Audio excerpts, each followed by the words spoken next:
got that fumble recovery when it looked like they might yield points, so maybe something to build off of. No doubt about it, and mentally, how about just hanging in there when it looked like they were about to give up something and instead took the ball away? That's a sign of a very mentally strong team. Mentally strong. Can they be mentally strong again? The best defensive linemen, they play with great leverage so they can get low and not get bowled over by offensive linemen. They have excellent hands. So they can throw people off on a play. We just saw a great example of a really good run stop by a guy playing the defensive tackle position. He's going to let this one go deep. And that's caught inside the 30.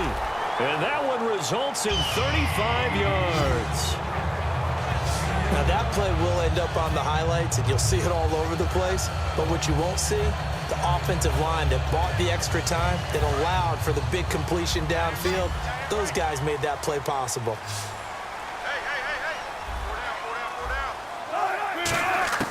On 1st and 10, it's Wilson. He gets it here to Peak. The completion good for 3, and it's 2nd down.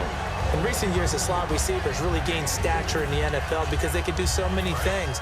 Yes, they can line up wide like your normal wide receiver, but to have that kind of courage and toughness to run routes in the middle of the field and become dependable targets for their quarterbacks and move the sticks, those guys are worth their weight in gold. And they run with a backup. This is Thomas Rawls. Call it a gain of 5 there on the run, but they'll remain a yard or 2 short here with 3rd down coming up.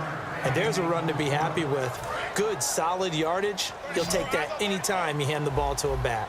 Looks like a nickel set here defensively on 3rd and 2. Yeah, maybe expecting a throw.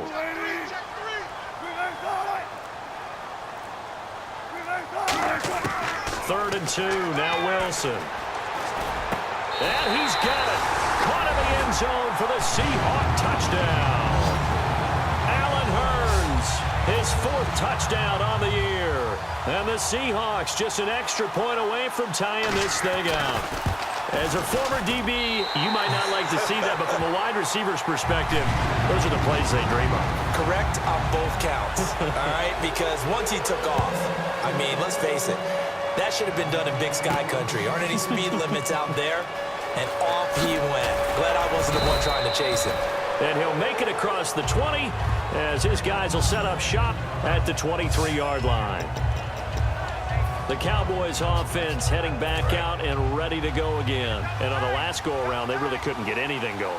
They had to punt from deep inside their own territory, which means you're going to lose the field position battle as a general rule. What they're looking for now is a little more consistency, move the ball at least a few times on offense, get a couple of 1st downs, and hopefully flip the field. Yeah, just something to build off of. That's what they're looking for here.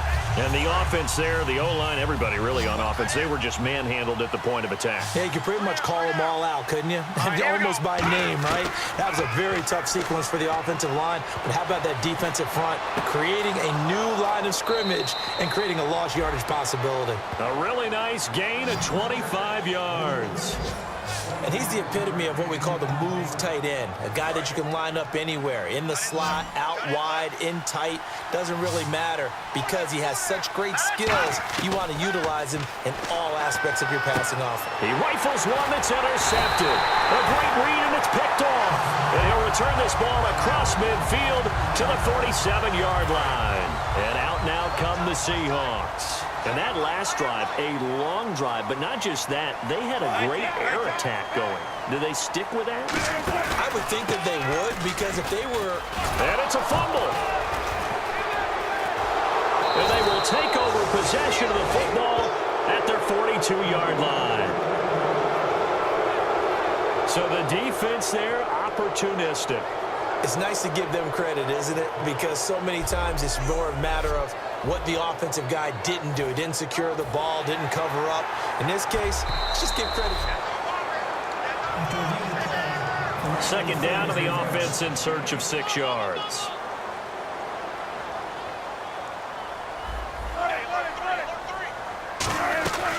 Another run, but this time it's Rawls. And he's going to fight his way forward here for a modest gain.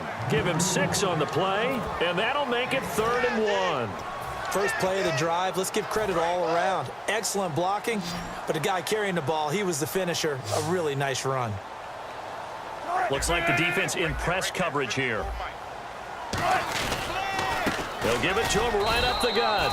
Call it no gain that time, and they're going to be left looking up at a 4th and 1. That was a terrific job by the defense stopping them on 3rd and short. But sometimes you get some visual cues from the offense because when they're going in short yard situations, you might see the offensive line come in tighter together, a little more shoulder to shoulder, trying to wedge a hole in the middle. They didn't get it done on that play. So it's an empty trip downfield there as they get a missed field goal on 4th down. And I didn't see anything in the setup. It's a good snap, good hole. Yep. He just pushed it, and that one never wanted to come back.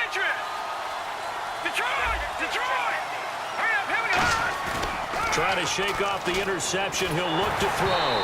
Hit as he throws there, incomplete. When defenses get to the quarterback that quickly, a lot of times it's called a jailbreak. It wasn't quite that fast, but fast enough that he had no time to look downfield and set himself to throw the ball. And as he tried to do that, he was hit, and it forced an incompletion. They'll give it to him right up the gut. And he's going to take this one down to about the 46-yard line. 9 yards on the pickup there as they'll be left with 3rd and 1. And they're going to speed things up here. They'll look to throw for it on 3rd and 1.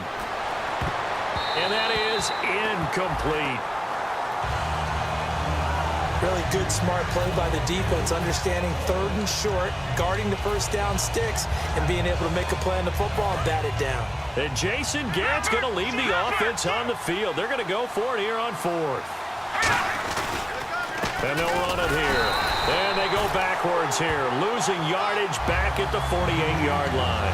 Well, it was too far for a field goal try. You don't really gain a whole lot out of a punt, so I don't think you have much of a problem with that, do you? No, not at all. I think it's the right play, the exact right play, because even if you want to play defense and pin them deep, you know how hard it is for a punter to knock one dead inside the 10-yard line. That's not necessarily easily done. So I think going for it there was the right call. Give him 9 on the carry that time, and they're set up with a 2nd and 1. Some runs are blocked so well, you almost forget that someone has to carry the ball to gain the yardage. The leverage by the offensive line to create space up front, really well done. 2nd down following the run.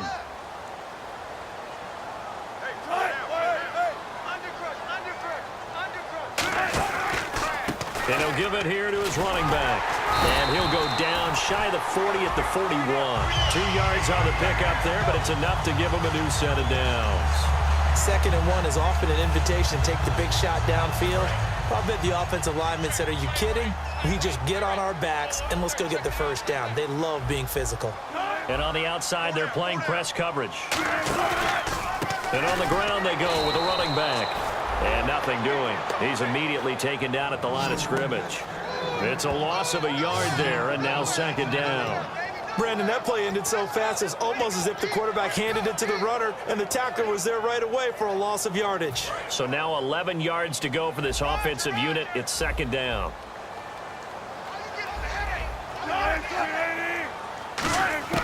Now they'll throw it with Wilson.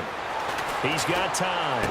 And that is, I think he caught it. He did, but they'll say out of bounds. It'll be incomplete.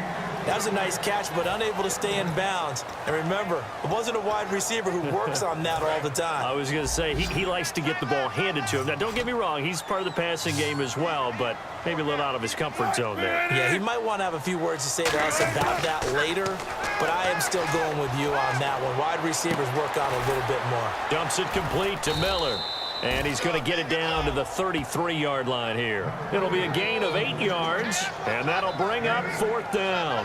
And that was a nice catch, and if the goal was to get into field goal range, it certainly appears that they accomplished that. Well, and sometimes that's what you dial up in these situations, right, when you want 3? Well, if the goal was to get into field goal territory, even though it'll be a long attempt, I think they accomplished that. And sometimes you have plays for that. It's not always a first down when you want 3. Get a little bit closer, making an easier shot. Yeah, sometimes you just have to concede to the defense, and they know what you're trying to get done, and to try and get any more than that is almost folly. Take what you can get, maybe have an opportunity to put 3 points on the board. And he'll wind up about 4 yards shy of where he would have been if he had taken a knee, as they'll start at the 21-yard line. The offense for the Cowboys now working their way back onto the field. And on that last drive, went for it on fourth, turned it over. A good job by their defense, though. They held them to 3. But this offense, they've got to be a little bit better, a little bit more careful here. And sometimes when you see these calls on fourth down, when they decide to go for it, it's not necessarily the coach saying, I believe in my offense. Sometimes the coach saying, I believe in my defense. I can afford to go for it here because if we don't get it, I don't think we'll give up more than 3. And that's exactly what happened. You think that factored in? I do. I think that he had that in his mind going into the game, that I'm going to be aggressive on offense because I know I've got a defense that can hold up their end. Every time I see a hitch pattern dropped, I go back to the combine because there's a drill that they use all the time. It's called the gauntlet drill, where a receiver catches the ball and just works his way straight down the line and catches it from different sides. And the problem with that drill is that you don't actually have to secure the catch. You just got to catch it, drop it immediately, and keep moving. And sometimes that shows up on plays like this. It's interesting because when I'm watching college football and I'm evaluating guys for the draft now, my list of fullbacks, pure fullbacks, it's a very short list. I'm probably evaluating more punters and kickers now than I am fullbacks, but it doesn't matter what you call the position, it's who you put there, and there we saw completion. And the offense moving quickly to the line. And it's a short one here, complete to his tight end. 7 yards, the pickup on the pitch and catch. How about the timing on that one? Boy, they were in sync, weren't they? 3-step drop, balls out of his hands, right to the tight end.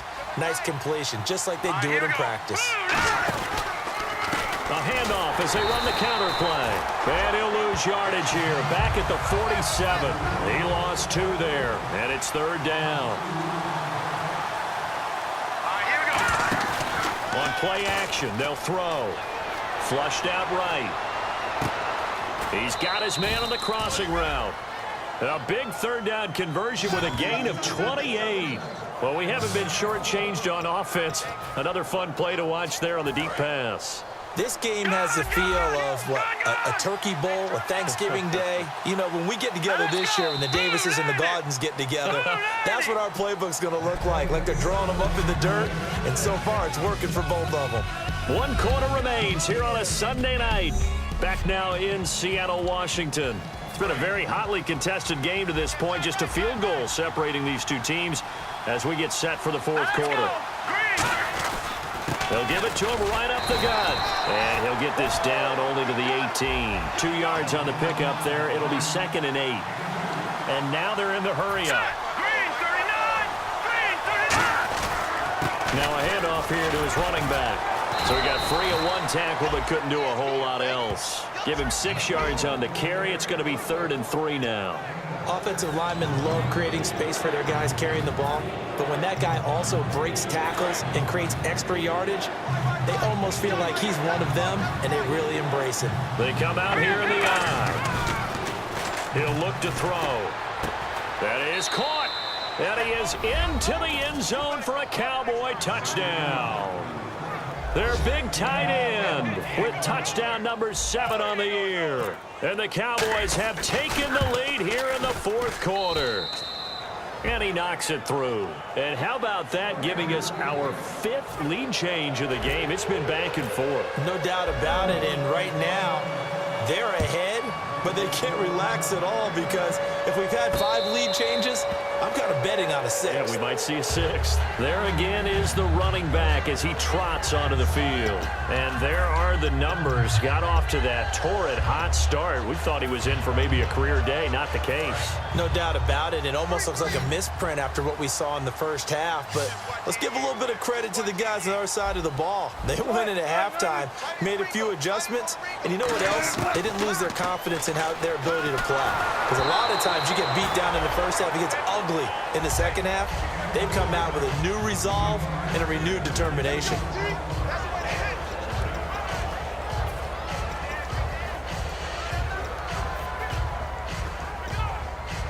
Second down here after the incomplete pass.